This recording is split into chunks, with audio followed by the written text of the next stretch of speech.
Hello and welcome everyone to another video, and in today's video I'll be talking about Artak. Artak is an HP burn champion that we get like through the daily login for those 2 months.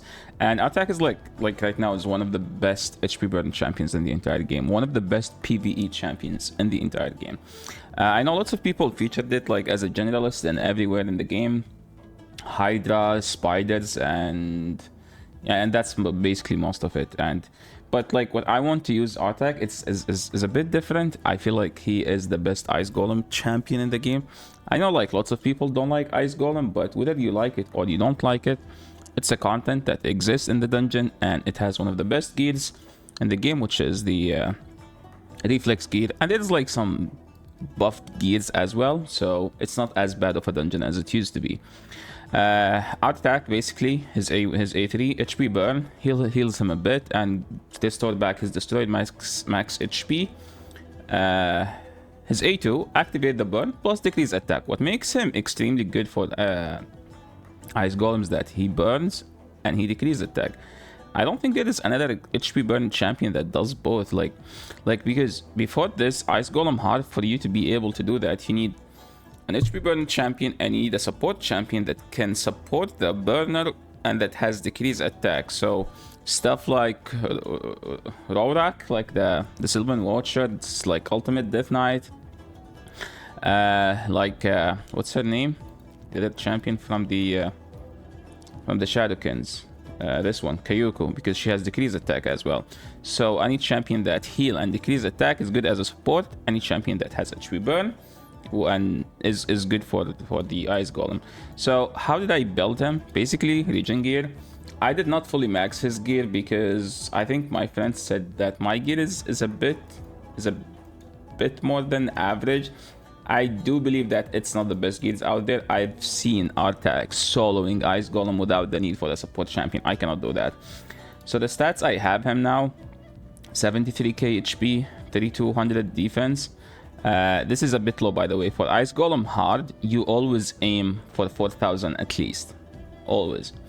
Why? I mean, why it's low? I still have this as 15. And this one is... So we're missing like... how much are we missing? We're missing like 75 defense here. And we're missing like... this one is still defense percent. It's at 46%. We're still missing like 14% defense. And we're missing some HP here. We're missing some resistance here. And we're missing some rolls, like this one could roll speed, could roll HP or accuracy. This one also could roll defense.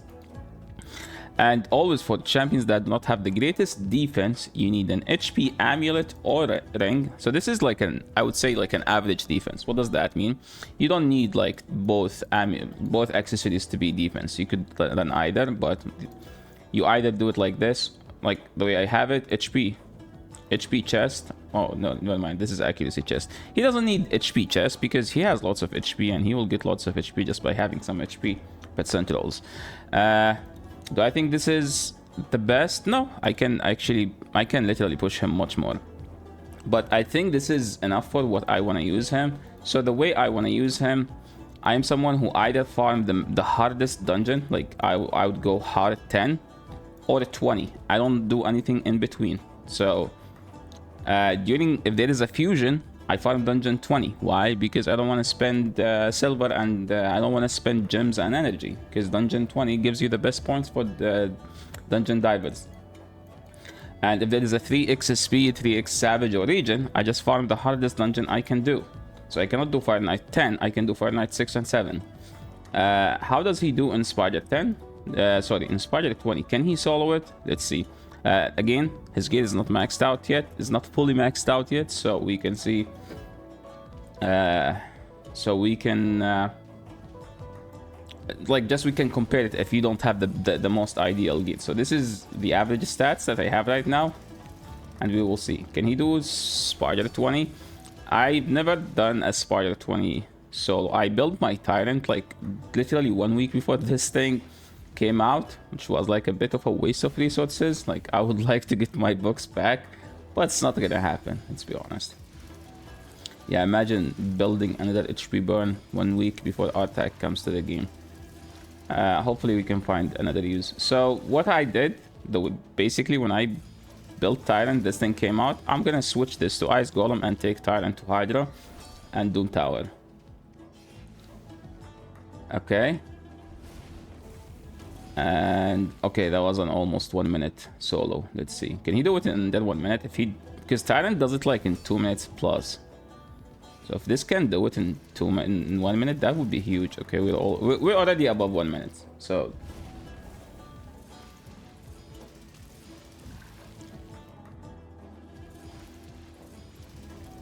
okay, minute and 10. I think he did it yesterday in almost a minute. So he can do dungeon, Spider 20 easy. And what I'm using him is basically right now we go to Ice Golem 9, or Ice Golem 10. So we go Ice Golem 10. Basically, you need much more defense for Ice Golem. You can drop the HP a bit. And for the Ice Golem, so if you see here the team,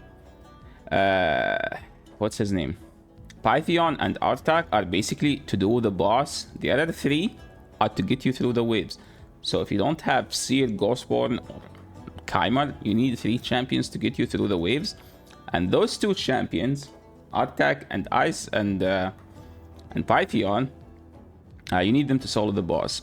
Something about my Great Hole, like the new Great Hole, I basically went to speed and accuracy resistance for Ice Golem. Why accuracy resistance for Ice Golem? Because for Ice Golem hunt, you need lots of stats. You need all of these. Ice Golem hits the hardest in the game, and you need region gear basically to be able to speed farm it. And to do that, you won't be able, like let's see, let's open. So this is stage 10, right? Stage 10 hard. So if you use Artank helper, you will see we need 464 resistance and 345 accuracy. That's lots of stats you won't be able to get by itself. So what I did is I have a resistance lead. Okay, this is not the team. I have a resistance lead. So Pythion has a resistance lead of 60 aura in all battles. So now we have 60 more resistance. And I still have 22 from the banner because it's still level 15. So if we go here, is it ideal? Let's see. Accuracy 345. We have 347. That's perfect. Speed, the boss is 240. So you need if like it's preferred to be faster than the boss, but it's not the end of the world because once the champions that get you the wave die, you will get like 24 speed from the masteries. So this is not ideal. Ideally, you want it to be 240, but it's not the end of the world. You want it to be 240 after your champions die. That's another option. And accuracy and resistance, I need 464. So we have 385 plus 22 once I max out the banner. That's going to be like around 400. And we have 60 from Pythion. And something also to mention, you turn off the revive from Pythion on the boss. And I'm going to make him open with his A1 because I don't want him to heal. So let's see.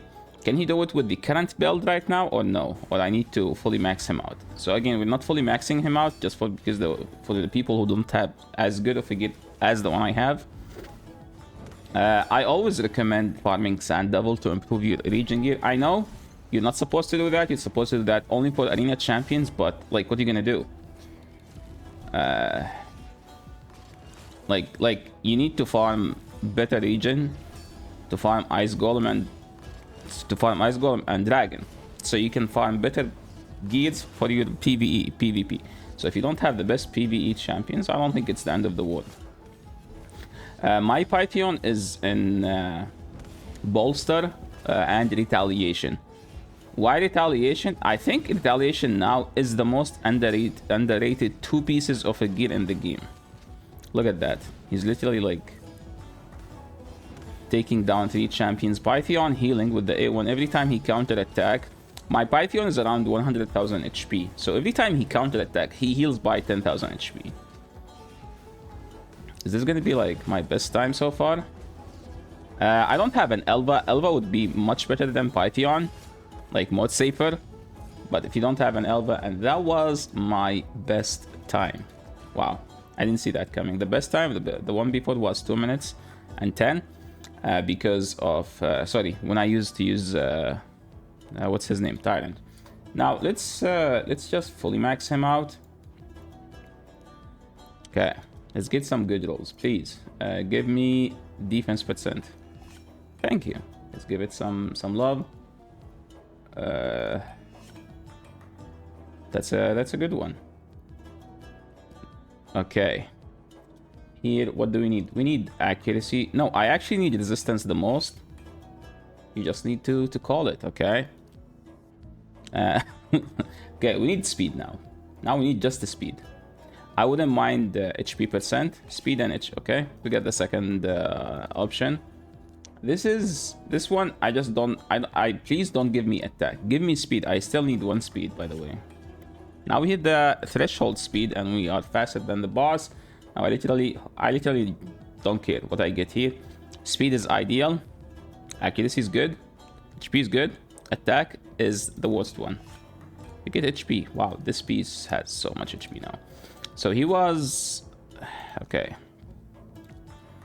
So now he is 245 speed, 420, plus 60, that's 480. So now he has enough resistance to resist the boss. 70. And by the way, if you have an awakening, you give him miracle heal. Why? It helps him to get his destroyed max HP faster. You can always go for brimstone, but I would say miracle heal is the best one among them. Okay, let's go and do stage 10 hard again. Stage 10 hard. Now he's gonna be faster, and make sure you don't open with the decreased attack on the boss, so the boss will be able to kill Seer, Ghostborn on Keimer. If you don't have those two, again, they are just literally any 3 champions that can get you through the waves. Yes, they do it the fastest. That's why they are the best doing this job. I was like extremely lucky pulling Keimer from my first, like Keimer was my first legendary I've ever pulled, and Ghostborn was like the second or the third. So I consider that was like good luck, but the luck hasn't been the same ever since then. You know, like they got me through the game by giving me a Keimer as a first champion. Everyone was like, "Oh, you pulled Keimer. Yeah, you're lucky." I guess this is how they hooked me up in the game. I think I said this, but Pythion is at 100,000 HP plus. He's built for arena and bolster, so I can use him in live arena, classic arena, and 3v3. And now I'm able to use him as well in Ice Golem. What better than this we can ask for? Does he solo Ice Golem 20? I don't think so. Like every champion that has an AoE A1 struggle to solo Ice Golem 20. So I still prefer to use Corvus there, or any poison champion that doesn't have an AoE A1, because there is a wave where they counter attack, and Ice Golem waves hits hard. Why am I already at 130? What happened? Oh, because the wave didn't... yes. So when your champions do not die from the first hit, it takes much longer. I just need to remove some accessories from my Keimer so he can die faster. That's basically it. So yeah, I think this is how I built Artak. I think this is how he should be built for most of the players. He's the best Ice Golem champion, and he can solo Spider 20. That's for me more than enough to use him everywhere. Thank you so much everyone for watching. If you would like to see him in different areas like Hydra and stuff, I can do it. I was basically waiting for CVC so I can just book him and build him. So yeah, thank you so much everyone for watching. Wait, let me show you my Pythion. My Pythion is fully awakened on the accessories, so he's a bit more late game build. I don't think he's as good of a build. Like there is some room for more resistance, because this number doesn't give you anything. If you're not at least 500 resistance, it's like doing nothing. There's some room to get more defense. HP, I use him like with the Cupidus, so technically he's there to just protect Cupidus and keep him alive. But yeah, if you don't have regen, you could use bolster on Pythion. If you don't have bolster, you could use Guardian. That's the 3 different solutions. If you don't have those two, I think you could go with the triple immortal as long as you get more defense. But I like the 2 retaliation pieces on Pythion. So yeah, this is the end of the video. If you like it, please leave a like, to the channel, make sure to subscribe, because this is a new channel. I do Pokemon Go content, and I decided to make a different channel just for Raid Shadow Legends. So thank you so much everyone for watching, and see you in the next video. Peace.